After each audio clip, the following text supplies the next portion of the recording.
Welcome back to my channel yummy days with Kavitha. இன்றைக்கி ரொம்ப டேஸ்டியான பீன்ஸ் பருப்பு உசிலி ரெசிபி தான் பார்க்க போகிறோம். இது ரொம்ப டேஸ்ட்டாக இருக்கும். செம சிம்பிள் அண்ட் ஈஸி மெத்தடில் நம்ம இன்றைக்கி செய்ய போகிறோம். வாங்க எப்படி செய்கிறதுன்னு பார்க்கலாம். ஒரு கப் கடலைப்பருப்பை ஒரு அரை மணி நேரத்துலேருந்து 1 மணி நேரம் நல்லா ஊற வச்சுடுங்க. அது நல்லா ஊறினதுக்கப்புறம் ஒரு மிக்சி ஜாரில் 1 டீஸ்பூன் சோம்பு, 4 பல்லு பூண்டு, ஒரு துண்டு இஞ்சி, உங்கள் காரத்துக்கு ஏற்ப வரமிளகாய், கருவேப்பிலை, உப்பெல்லாம் சேர்த்து நல்லா கொரப்பாக அரைச்சி எடுத்துகிட்டு வந்துடலாம். இப்போ ஊற வச்ச கடலைப்பருப்பை தண்ணி வடிச்சிட்டு இந்த மிக்சி ஜாரில் சேர்த்து அதையும் நல்லா கொரப்பாக அரைச்சி எடுத்துக்கோங்க. இப்போ ஒரு தோசைக்கல்லில் கொஞ்சமாக எண்ணெய் சேர்த்திட்டு நம்ம அடை தட்டுவோம் இல்லையா, அதே மாதிரி இந்த கடலைப்பருப்பு பேஸ்ட்டை ஃபுல்லாக அப்படியே தட்டி விட்டுடுங்க. எல்லாத்தையுமே அப்படியே பரப்பி தட்டி விட்டுடுங்க. அதில் சின்ன ஹோல்ஸ் போட்டு அதில் கொஞ்சம் எண்ணெய் சேர்த்துக்கோங்க. அப்போ தான் நல்லா மொறுன்னு வெந்து வரும். இப்போ இதை மூடி ஒரு 5 நிமிஷம் அப்படியே மீடியம் ஃப்ளேம்லேயே வேக வைங்க. இந்தளவுக்கு அது வெந்ததுக்கப்புறம் அப்படியே திருப்பி போட்டுடுங்க. அடுத்த பக்கமும் அது அப்படியே ஒரு 5 நிமிஷம் வேகட்டும். இப்போ நம்ம மூடி வைக்கணும்னு அவசியம் இல்லை.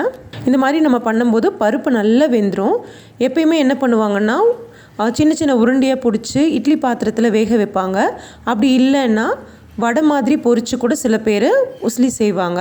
ஆனால் நம்ம இந்த மாதிரி மெத்தடில் செய்யும்போது எண்ணெயும் கம்மியாக குடிக்கும்.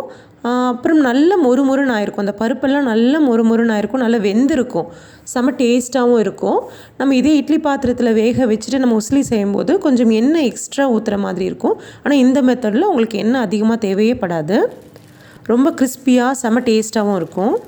இது இப்போ சூப்பராக ரெடி ஆகிடுச்சு. இது நல்லா ஆற வச்சுட்டு ஒரு மிக்சி ஜாரில் சேர்த்து நல்லா கொரப்பாக அரைச்சி எடுத்துக்கோங்க. நல்லா பல்ஸ் மோடில் அரைச்சிக்கோங்க. ரொம்ப வலுன்னு பேஸ்ட்டாக அரைச்சிக்காது. இப்போ ஒரு பேனில் 2 டேபிள் ஸ்பூன் தேங்காய் எண்ணெய் சேர்த்துருக்கேன். நான் இந்த ரெசிபி தேங்காய் எண்ணெயில் தான் செய்கிறேன். கடுகு, கருவேப்பிலை, பொடியாக நறுக்குன்னு பச்சை மிளகாய் சேர்த்துக்கலாம். உங்களுக்கு தேவைப்பட்ட வெங்காயம் சேர்த்துக்கோங்க. வெங்காயம் இல்லாமல் கூட இந்த ரெசிபி சூப்பராக இருக்கும். இப்போ ஒரு 1/4 கிலோ பீன்ஸை பொடியாக நறுக்கியிருக்கேன். அதையும் உள்ள சேர்த்துக்கலாம். உப்பு சேர்த்து நல்லா வதக்கி ஒரு 5 நிமிஷம் இதை நல்லா மூடி வேக வச்சுடுங்க.